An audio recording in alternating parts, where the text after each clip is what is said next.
मेरे साथियों, ये 6 साल की उम्र तक ये मामला था। माँ ने पाला। अब 6 ही साल की उम्र में जब हवाले कर दिया गया, माँ मीना ने कहा चलो बेटे, हम तुम्हें तुम्हारे नाना और मामू के घर लेके चलते हैं, वहां पर भी 1 आध महीना रह के आते हैं। चलिए, मदीना ले गई।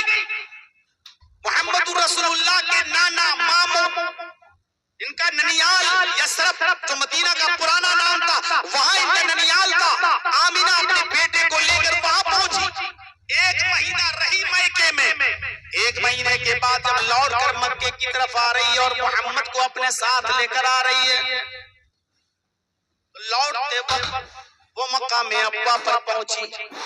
मकाम अब्वा, जब मकाम अब्वा पर पहुंची, जहां मोहम्मद रसूलुल्लाह के बाप अब्दुल्ला दफन है, उनकी कब्र है वहां।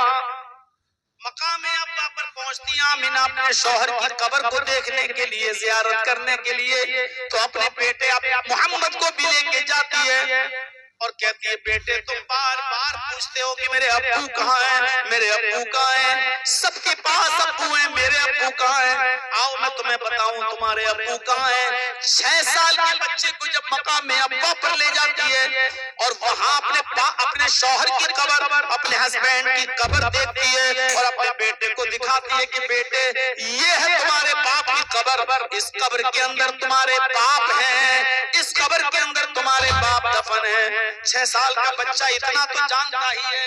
6 साल के उस बच्चे ने, मोहम्मद ने अपने बाप की कब्र देखी तो आंखों में आंसू आ गए, आंखों में आंसू आ गए और अपने बाप की कब्र को देखता चला गया। इधर आमिना का हाल इतना बुरा कि अपने शौहर की जुदाई को बर्दाश्त नहीं कर सकी और कब्र को देखकर उसको गशी आने लगी, उसको चक्कर आने लगे। अचानक वो धड़ाम से जमीन पर गिरती है। अपने माँ के जमीन पर गिरने की आवाज को जब मोहम्मद इब्न अब्दुल्ला ने सुना तो पीछे मुड़ के देखा। जब पीछे मुड़ के देखा तो क्या देखा कि मेरी माँ की भी रूह निकल चुकी है। बाप की कब्र मौजूद, पीछे देखा तो माँ की भी रूह निकल गई, माँ भी इंतकाल कर गई, माँ इस दुनिया से चल बसी। बाप की कब्र को देखकर रोते हुए आपने जब अपनी माँ का चेहरा देखा तो माँ भी मोहम्मद को अकेले छोड़कर चल बसी। मोहम्मद के बाप अब्दुल्लाह के पास एक लौंडी थी जिसका नाम था उम्मे ऐमन। वो अब्दुल्लाह के इंतकाल के बाद उम्मे ऐमन आमिना के पास रहती थी और जहां भी आमिना जाती थी उम्मे ऐमन साथ में जाती थी। इस वक्त मदीने से लौटते वक्त मकाम अब्वा पर आमिना के साथ ये उम्मे ऐमन भी मौजूद थी। उम्मे ऐमन ने मोहम्मद को संभाला और उनको लेकर वो वापस मक्के आई और उनको उनके दादा के हवाले कर दिया, अब्दुल मुत्तलिब के। किस्मत देखिए, जब आप 2 साल और बड़े हुए, 8 साल की उम्र हुई तो दादा भी इस दुनिया से छोड़कर चला गया और मोहम्मद इब्न अब्दुल्लाह 8 साल की उम्र में यतीम नहीं, दुर्रे यतीम हो गए। बाप पैदा होते ही बाप को नहीं देखा, 6 साल की उम्र हुई तो माँ भी छोड़ के चली गई और 8 साल की उम्र हुई तो दादा ने बात कह दिया। 8 साल के बाद चाचा ने पाला, अबू तालिब ने, और परवरिश करते रहे।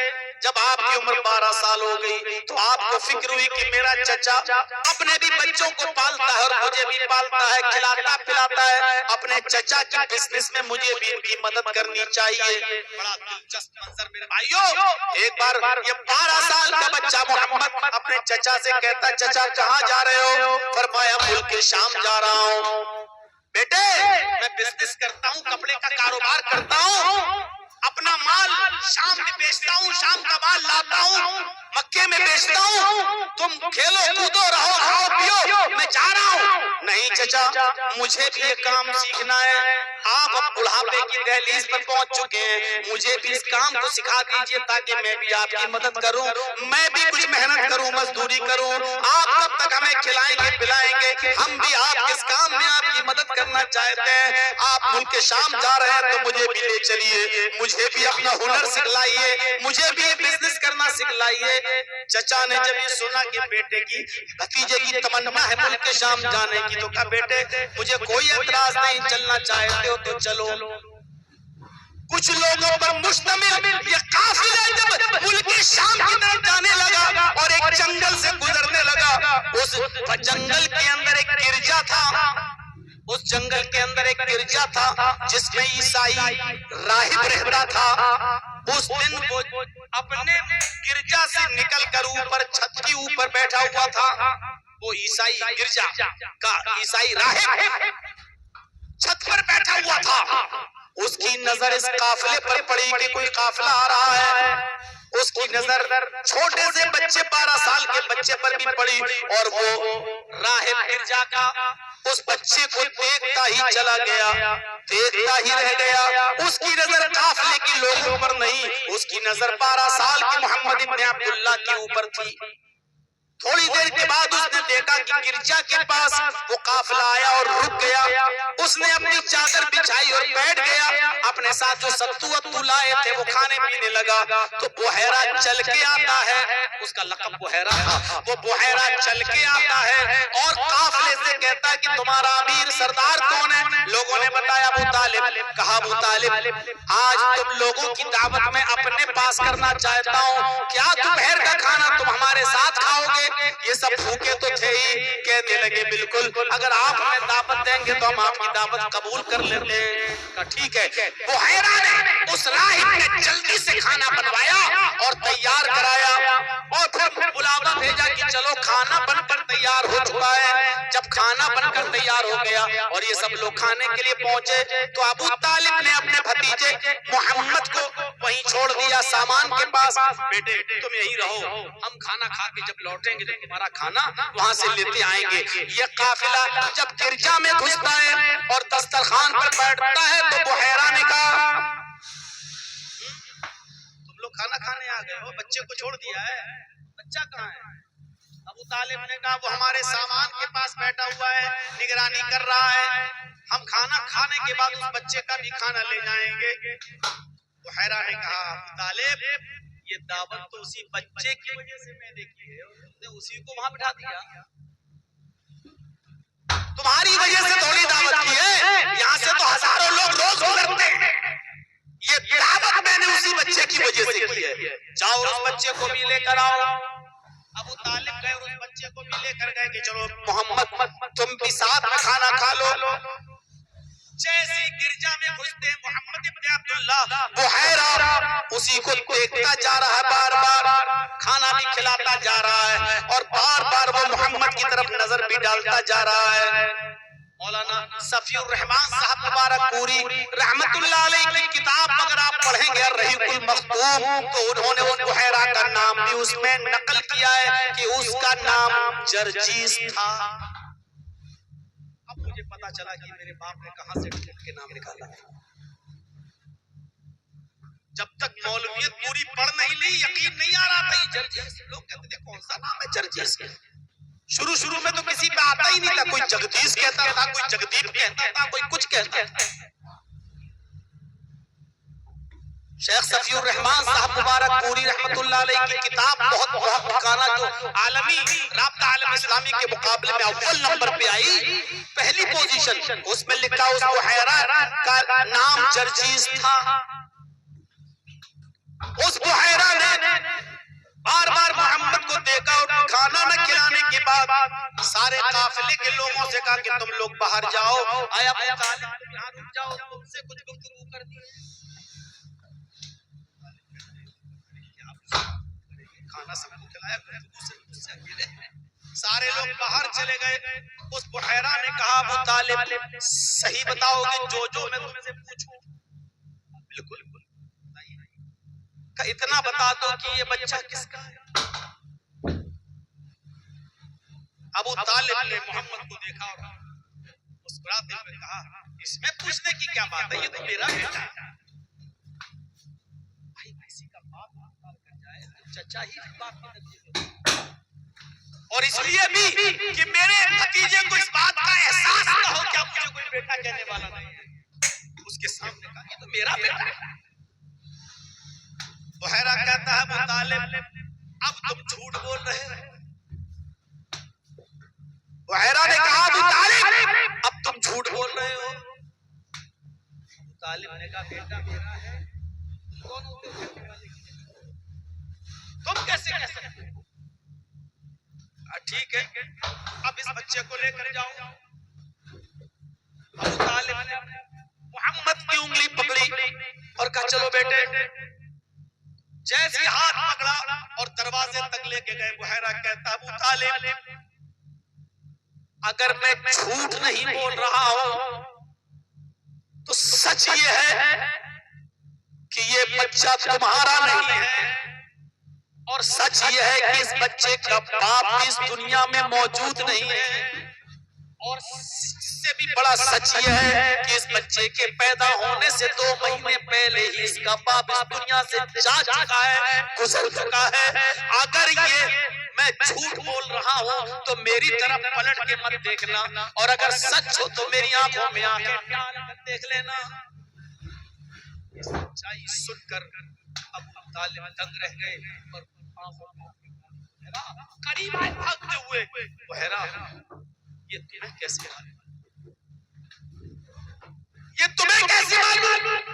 मैं तो इस बच्चे के सामने कभी नहीं कहता हूँ कि तुम मेरे बेटे नहीं हो, मैं इसको बेटा कहता हूँ, इसको तकलीफ ना हो इसलिए मैंने इसको बेटा बताया। तुम कैसे जानते हो? कहा है मैं इससे भी बड़ी बात जानता हूँ। क्या? अबू तालिब मेरी बात मान लो। कहा इस बच्चे को यहाँ से मुल्क के शाम के अंदर मत ले जाओ, यहीं से वापस कर दो मक्के में जहां से तुम आ रहे हो। कहा क्यों?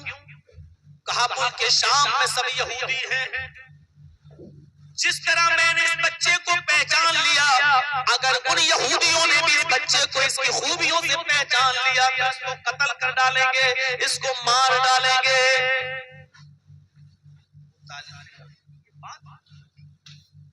खुल के बताओ क्यों, क्या देखा? बुहैरा मोहम्मद के पास आकर बैठ गया और हाथ पकड़कर चूमने लगा। मोहम्मद 12 साल के बच्चे का, और कहा अबू तालिब हाज़ा सय्यदुल आलमीन, हाज़ा रहमतुल लिल आलमीन, ये सय्यदुल आलमीन है। अल्लाह इनको रहमतुल लिल आलमीन बनाकर भेजेगा, अल्लाह इनको पैगंबर बनाकर भेजेगा। मेरी किताबों में आखिरी नबी की जो पेशीन गोइयां हैं, भविष्यवाणियां हैं, वो सब इस बच्चे के अंदर पाई जा रही हैं। आए अबू तालिब मैं गिरजा के ऊपर छत पर बैठा हुआ था, जब आपका काफिला आ रहा था, मैंने देखा कि ये पेड़, ये पौधे, ये पहाड़, ये पत्थर सब इस बच्चे के सामने झुके जा रहे हैं, सब डालियां इसके सामने झुकी जा रही हैं, और ये सारी चीजें उसी के सामने झुकती हैं जिसको अल्लाह पैगंबर बनाता है, जिसको अल्लाह नबी बनाता है। मैंने तो पहचान लिया है, अगर मुल्क के शाम के यहूदी पहचान गए तो इस बच्चे को कत्ल कर डालेंगे, इस बच्चे को मार डालेंगे। आप इस बच्चे को फौरन यहीं से वापस मक्के में पहुंचवा दो। 12 साल की उम्र में बुहैरा की गवाही,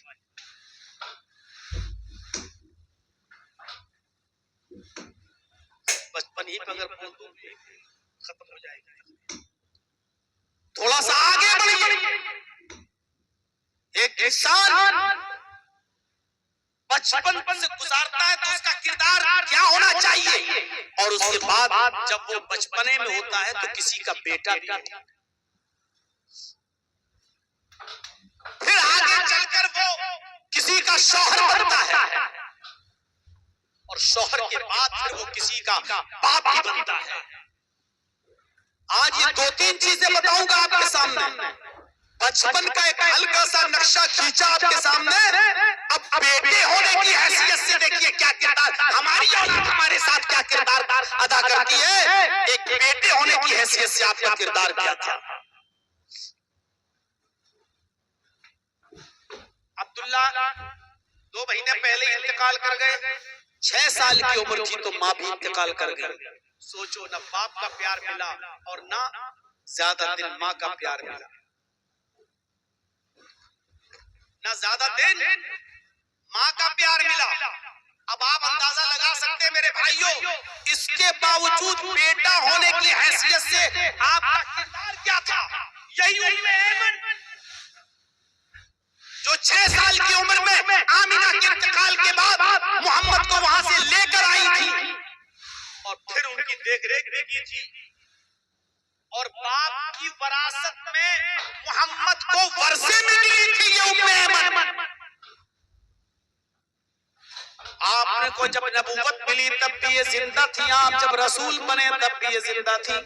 आप रोजाना उम्मे ऐमन के घर जाया करते थे, उनकी खिदमत किया करते थे, उनकी परवरिश भी किया करते थे। कुछ मिलता था तो आप उनको भी पहुंचाते थे। उम्मे ऐमन बुढ़ापे की दहलीज को पहुंच चुकी थी, और जब मोहम्मद इब्ने अब्दुल्लाह से सहाबा ने पूछा कि अल्लाह के नबी, एक ऐसी औरत जो आपकी कोई नहीं लगती है, जो आपकी कोई नहीं लगती है, लेकिन मैं देखता हूँ कि आप उसके घर भी जाते हैं, आप उसके पास बैठते भी हैं, अपनी कमाई में से भी उसको खिलाते पिलाते हैं, उसको नवाजते हैं, आपका उसका रिश्ता क्या है? तो अल्लाह के नबी ने जो जवाब दिया वो सुनन नसई के अल्फाज में ये है कि तुम इस उम्मे ऐमन के बारे में जानना चाहते हो कि मेरा उससे रिश्ता क्या है, तो सुनो, हिया उम्मी बाद उम्मी, मेरी माँ के बाद अगर कोई माँ है तो उम्मे ऐमन मेरी माँ है। यहाँ तो ओल्ड हाउस में अपनी बूढ़ी माओ को अपनी बीवियों के कहने पर भर्ती कर देने वालों, तुम तो बुढ़ापे में पहुंच चुकी हो, तुम्हारी वजह से मेरा घर क्यों बर्बाद हो? चल तो तेरी देखरेख करते रहेंगे। अपनी बीवी को तरजीह देकर अपनी बूढ़ी माँ को ओल्ड हाउस में भेजने वालों, कयामत के दिन कौन सा चेहरा लेकर तुम मैदान महशर में उठोगे और आओगे? कौन सा चेहरा लेकर तुम आओगे मैदान महशर में? अल्लाह के नबी उसको अपनी माँ कह रहे हैं जो आपके बाप अब्दुल्ला की लौंडी है, और अब्दुल्ला के इंतकाल के बाद आमीना की खिदमत में लगी रही, और आमीना के इंतकाल के बाद बाप के वर्षे से मोहम्मद को वरासत में मिली है। आप नबी बने, रसूल बने, पैगंबर बन गए, 40 साल से ऊपर उम्र हो गई, फिर भी आप उनकी देखरेख करते रहे। जब आप 40 साल के हुए तो उम्मे ऐमन की उम्र कितनी हुई होगी?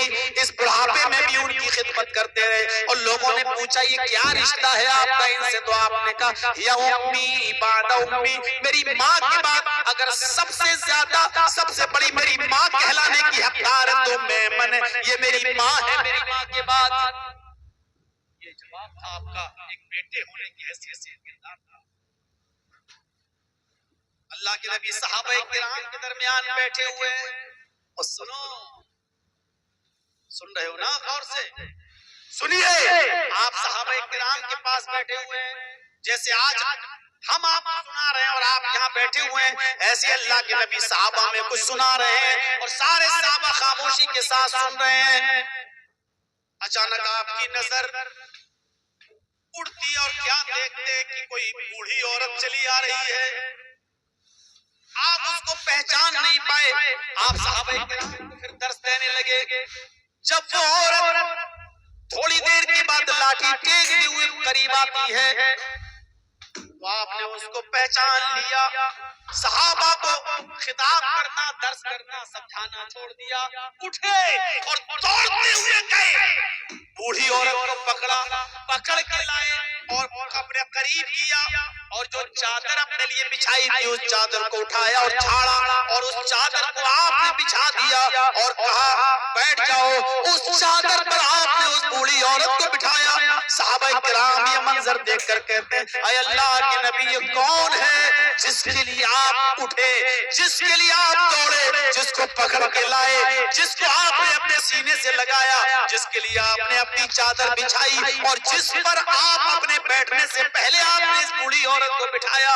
अल्लाह के नबी कहते हैं मेरे साथियों, ये मेरी रज़ाई माँ हलीमा है, इसने मुझे बचपन में दूध पिलाया है। आए लोगों, इसने मेरी परवरिश की है, ये मेरी रज़ाई हलीमा। ये उस माँ के साथ मोहम्मद रसूलुल्लाह का किरदार है जो आपकी सगी माँ नहीं है। सोचो अगर आपकी सगी माँ जिंदा होती तो अल्लाह के रसूल का उनके साथ क्या सलूक हो।